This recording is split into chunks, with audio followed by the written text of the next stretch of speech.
I get in the car. He goes, is the temperature all right, sir? I go, it's fine. He goes, would you like a bottle of water, sir? And I go, you don't have to call me sir. You can just call me Tom. And at that moment, all of his professionalism went out the window. The very next thing he said was, you smoke weed? And I was like, I mean, yeah, sometimes. And he goes, do you want to smoke some now? And I was like, I mean, yeah. But I don't think my driver should be offering me, you know? He doesn't miss a beat. He opens the console, he takes out a joint, he lights it, he passes it back. I hit it out of respect, right, because he's old. Then I give it back to him, and the next thing he says is, yeah, I can't drive unless I'm fucked up.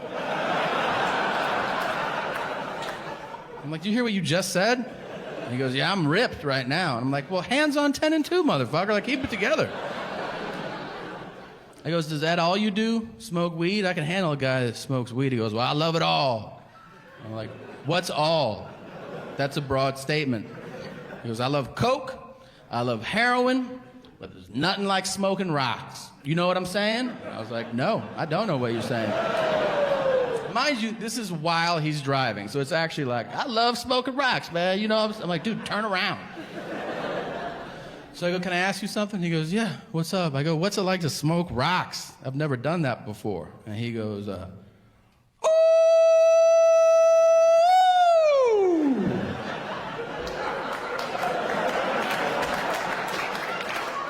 I was like, is that the whole sentence? Is that it? He goes, that shit is the best. And what I like to do personally is I like to sit in my apartment and fire them up. And then I look out the peephole and I watch people walk around. And I just freak the fuck out about what's gonna happen next. And then he gave me a head nod like, doesn't that sound awesome? I was like, dude, that sounds terrible. That's called a panic attack, and that's a horrible sales pitch for crack. Now I'm definitely not gonna try it. We pull up to the airport, and I goes, none of my business, but I think you're too old to be messing with all these drugs. And he goes, I don't do it anymore, Tom. Yeah, it was sir at the top of the ride. Now it's Tom, you piece of shit. I don't do it anymore. I did it when I was younger. And I go, all right. And he goes, I mean, I still do it every once in a while. But you know what they say. If you do something every once in a while, it's not that bad for you. And I was like, dude, I think they mean that about like pizza and chocolate. Nobody ever means that for crack, just so you know. I'm sorry that I'm fat. I don't like when people like they feel, sometimes you're like, you know, I'm fat. And they're like, It's under my control, you know? It's not like weather where I'm like, oh, these fat pellets are raining down on me. Like, it just happens, you know? But sometimes when I'm eating and I feel feelings, I'll be like, nope. I'll just bury those under this. This is true. Every time I go out to eat with somebody, at least one person will be like, hey man, why are you sweating? Like, what's up with that? You know we're not racing. I'm like, we're not? I thought we were racing. No. The biggest boost to my day, I think, is when I eat myself out of breath. I don't know if you've ever done that before. It's fun when you're eating and you go, and then you have a chance to think about it. You're like, why did I just stop to take a deep breath? Oh yeah, my body also needs air. You fat fucking turd. I took a crazy shit earlier today. Is pooping universal? Is that a thing? Here's something I just found out. I just found out that not everybody has diarrhea every day. I didn't know that.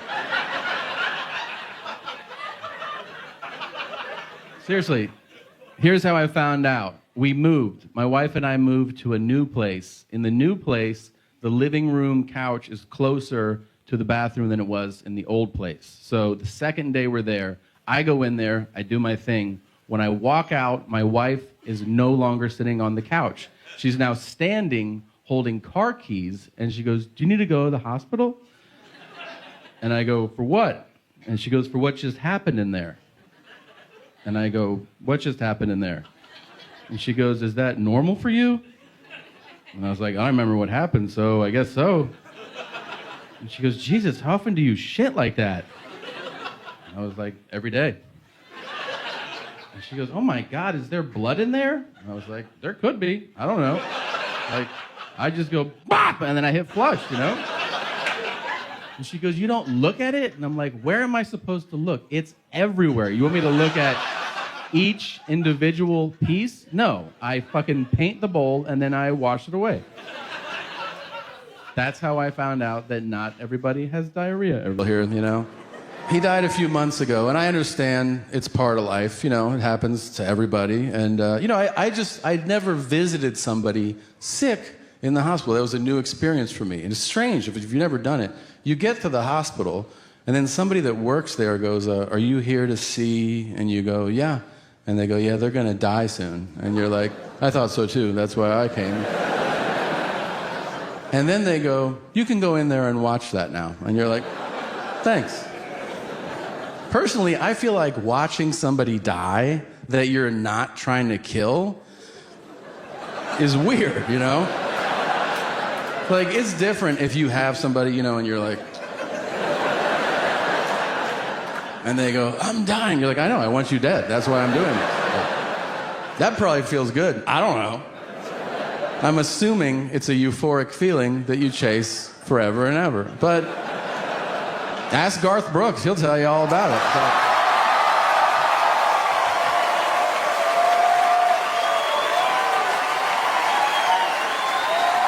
Come on. Where are the bodies, G? Please.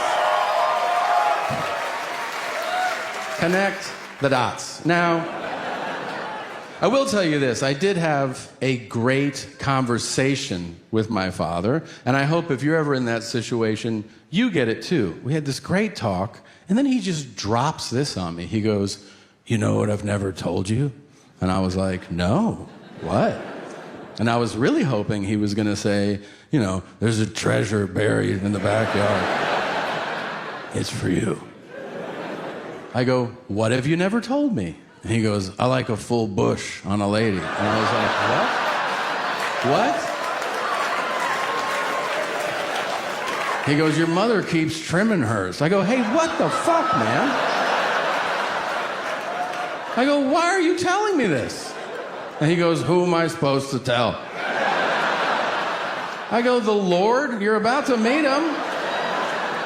And that was it. And then he said the N-word, and then he died. It was really sad.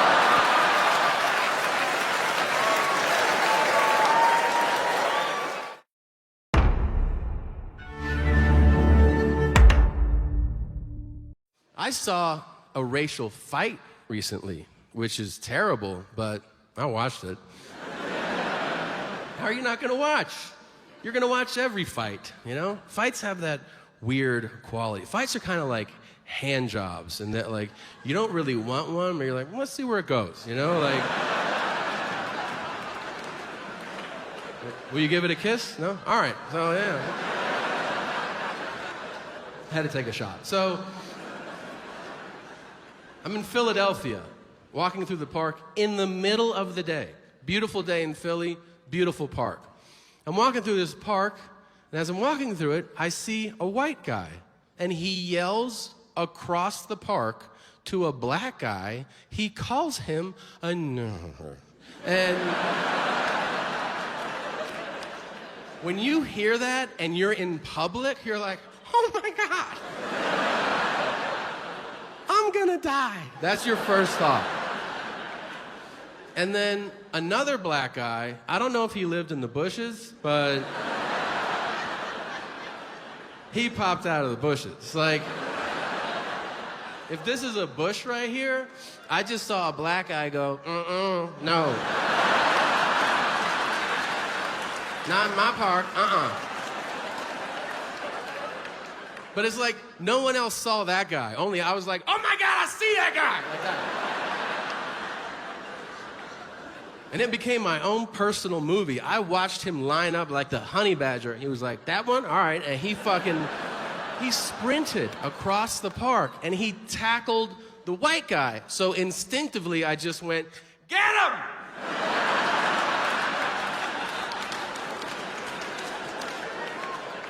But it took me a second to realize I'm the only other white guy in the park.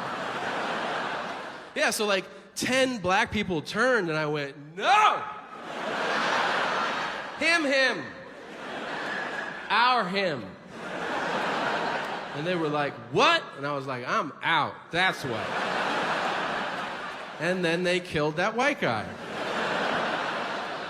And for the record, I don't give a fuck if they did. You know why? There is no such thing as white guy loyalty, okay?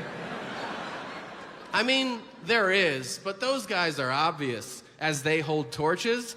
But the rest of us...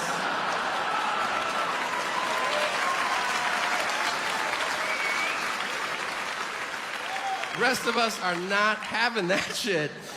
And let me tell you something, man. I'm jealous of interracial loyalty, because I see it. You know, if you're white, you see it with other races. Asian, you see it with black people for sure. What I'm talking about, there can be a dangerous situation.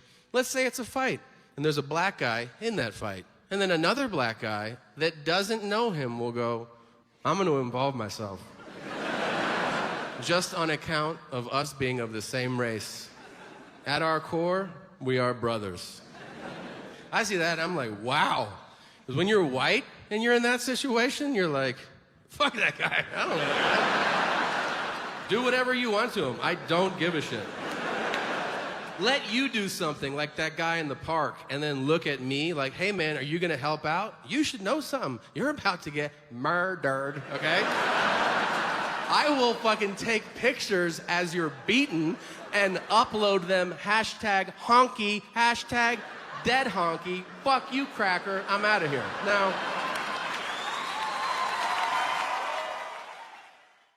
probably checked into 400 hotels this year, and when I tell you that this has happened to me more than half a dozen times, I am not exaggerating. Every hotel check-in begins usually the same. It's standard. Hotels, the people at the desk, they go, "Last name?" And this just happened to me. "Last name?" And I go, "Segura." And the guy goes, "Whoa, are you Japanese?" And I go, "100%, yeah." And he just goes, "Oh, we don't get a lot of Japanese people here. That's pretty cool." So I have to stop him and go, "Hey man, I'm not Japanese." And he goes, "Segura. Segura!" Sounds Japanese. I go, "That's because you're saying it Japanese. I could be Smith, and if you want to go Smith, it's Japanese." He goes, "Well, what are you?" Which is fucking rude. Can I just say it's never important to ask that question? What are you? It's never important to ask that. It's sometimes important, but not a lot. When is it important? Sushi chef, accountant, 100-meter dash. Outside of that, sometimes it matters. So I tell him, I go, "Segura is Spanish." And he goes, "That's weird. You look white." And I go, "I am white." And he goes, "But you're Spanish?" And I go, "Correct." He goes, "Do you speak Spanish?" I said, "Yes." He goes, "So you're Mexican?" And I go, "No." And he goes, "I don't know what's going on." I said, "What's going on is you failed fucking social studies. And you're not too good at geography either." And then I see his head drop, like he feels bad. I'm like, "Look, man, you understand there's white people in Mexico. You know that part." And he goes, "No, I don't." I said, "There's white people there, there's black people there, there's even Asian people there. And if you really want to shit your pants, those Asian people, they speak Spanish too." You don't expect it, but they're like, "Dim sum, muy rico, si lo quiero probar, si no lo quiero probar, concha tu madre, nadie te quiere, anda la mierda." They are Asian, and they speak Spanish.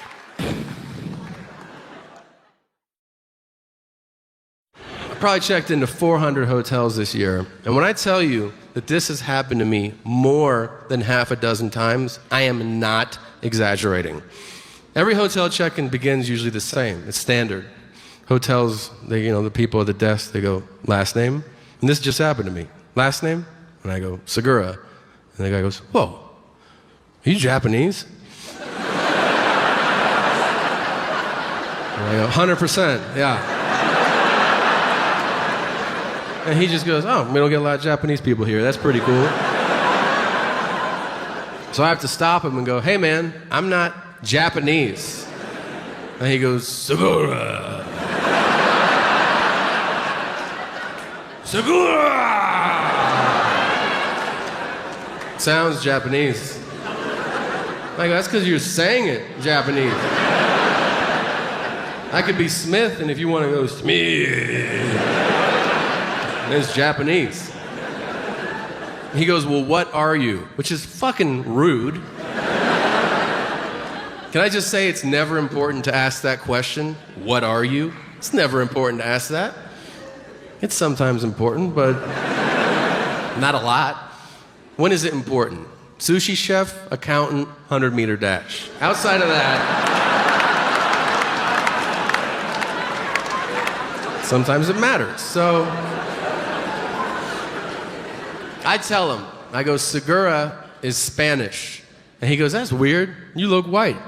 I go, I am white. And he goes, but you're Spanish? And I go, correct. He goes, do you speak Spanish? I said, yes. He goes, so you're Mexican? And I go, no. And he goes, I don't know what's going on. I said, what's going on is you failed fucking social studies. And you're not too good at geography either. And then I see his head drop, like he feels bad. I'm like, look, man, you understand there's white people in Mexico. You know that part. And he goes, no, I don't. I said, there's white people there, there's black people there, there's even Asian people there. And if you really want to shit your pants, those Asian people, they speak Spanish too. You don't expect it, but they're like, dim sum, muy rico, si lo quiera probar, si no lo quiera probar, concha tu madre, nadie te quiere, anda la mierda. They are Asian, and they speak Spanish. You ever meet somebody and they're so boring, you feel like they poisoned you? Like, you're talking to them and you're like, I feel like I'm dying right now. And I think you did it. This guy's name is Craig. I met him. I made sure to get it. I was like, I'm going to remember you for the rest of my life, man. I met him at the bank. Is he a bank teller? No. Is he a security guard? Nope. What's his job? I don't know. Whatever they call that guy that stands in the lobby of banks now, where you walk in and you're like, do you work here? And he's like, I think so. That guy? The lobby liaison? Well, I saw him. We made eye contact. I don't know how you work. For me, if we make eye contact during the day, not at night, but during the day, out of human decency, I acknowledge you. So that's what I did. We made eye contact, and I go, how you doing? And he went, and I was like, okay. So then I get to the second set of doors to walk in. And as I reach for that door, I hear, you going to the bank?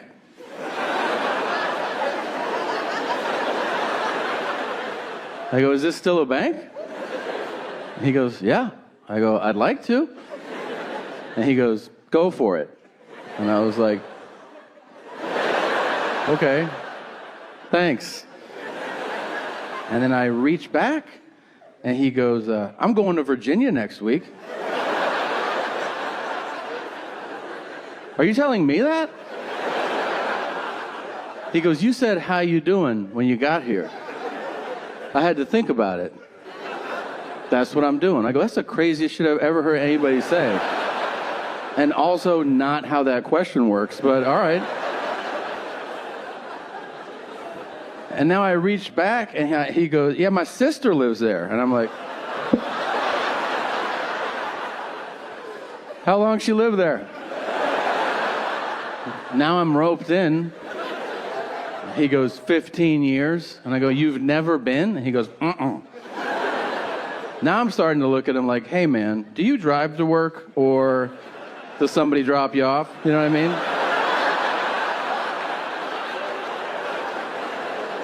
I think he could. Yeah. I think he could see it in my face because out of nowhere he goes, I drive. I was like, that's cool, man. That's cool. I drive too. That's crazy. I got to get in here.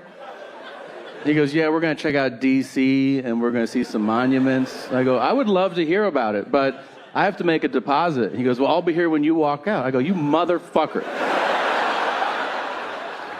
Fuck that guy and fuck everybody like him. If you have the audacity to tell people how you're doing when they say how you doing, that shit is rude and selfish, all right? I'm serious. There are two acceptable answers to how you're doing. Fine and great. And if you're miserable, you say fine. You don't burden people with your real world problems during a courteous exchange. Yeah. Guys, have you ever thought about how many times you may have slept with your significant other? You should know the answer, so let me just start there, all right? If you do, that's terrifying, and we'd like you to leave. Yeah, if you're sitting here, you're like, oh, finally, somebody has. There's 926. There's the exit. What I'm saying as a concept, it is reasonable to assume if you've been with somebody 3 years, you have a healthy thing going on, you may have slept together a few hundred times, right? Right. Now, I want you to think about how many times your dad has finished inside of your mom. So many times. Tom, why would you say that? Well, basically, I think all of our moms are a bunch of cum dumpsters, you know, but your mom more than my mom. Now, I know. It's a tough image to get out of your head once I've planted it, right? You're like, God damn it, my mom's dripping? Probably, yeah. Soaking wet. Look, your mom has done some nasty shit. Let's talk about it.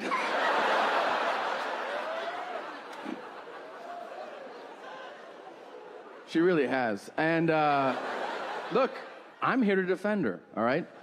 It is not her fault. It's your dad's fault, for sure. Your dad, with all due respect, is kind of a piece of shit. A little bit. And if you're like, not my dad, he's good. Yeah, to you. He's not always like that to your mom.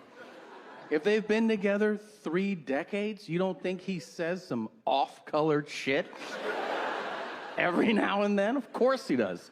They're laying in bed, your dad's tossing and turning, he can't sleep. And your poor mother, is everything all right, dear? It's fine. Was supper good? Yeah, shut up, I'm trying to sleep. Can I do anything to help? Yeah, you can lick my balls, all right? And you want to know something? Your poor mother, she does it, all right? Because she's a ball hog, so your mom gets down there.